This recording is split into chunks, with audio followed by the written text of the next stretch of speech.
Pistol designs have come a long way from the classic steel offerings. The majority of modern handguns are polymer-framed striker-fired pistols.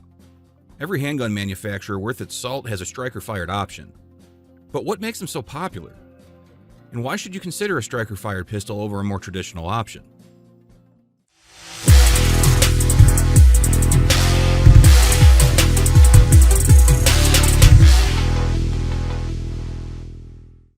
First off, let's set a baseline for what we mean by striker-fired.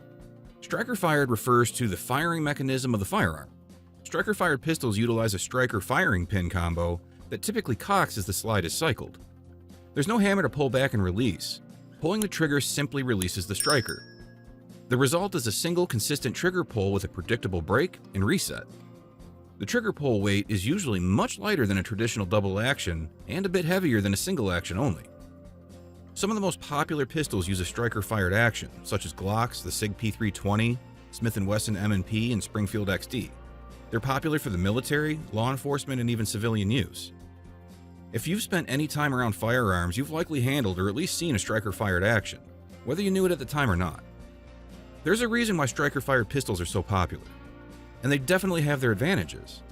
And one of the biggest reasons to own a striker-fired pistol is its simplicity.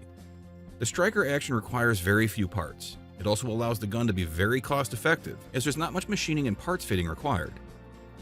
This simplicity makes disassembly and maintenance a lot easier, especially for those with less experience with firearms. Field stripping is complete in just a few steps, and complete disassembly is typically not much harder. Additionally, most striker-fired pistols have a completely sealed action. This prevents dirt and debris from entering the action and causing malfunctions. So this makes striker-fired pistols incredibly reliable and durable, two requirements for a self-to-gun or duty firearm.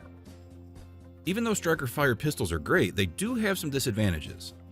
That same consistent striker-fired trigger pull that I praised before will also never be as great as a crisp single-action break. Some budget examples can be spongy and gritty, but most are pretty decent. Even in the best examples, a striker-fired trigger break will never be as good as a crisp 1911.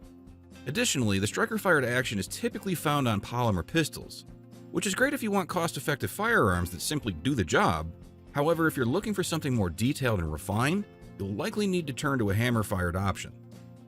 Another criticism often made of striker-fired pistols is that it has to do with safety. The lighter trigger pull can be concerning to some shooters who feel like the gun may accidentally go off. Further, there's no manual thumb safety on striker-fired pistols, although there are many models with that option now. All I will say is that if you practice safe firearm handling, stay aware, and keep your finger off the trigger until you want to fire, you'll probably have no issues. However, if you're more comfortable with a pistol that has a heavier trigger pull and manual safety, then a striker fire is probably not for you. Striker-fired pistols certainly have their place in every gun collection. They're great for concealed carry, duty, home defense, and even competition. They do have their drawbacks, but I believe that they are outweighed by their benefits.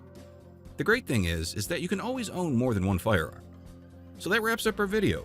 We hope you found this video helpful, and if so, please give it a thumbs up. Also, feel free to leave a comment, give suggestions for future videos, or ask any questions you may have. We love getting to respond to as many of those as we can. And if you subscribe to our channel, welcome to the All About Survival family. We've got lots more videos coming your way. Till then, stay safe, stay awesome. I'll see you on the next one.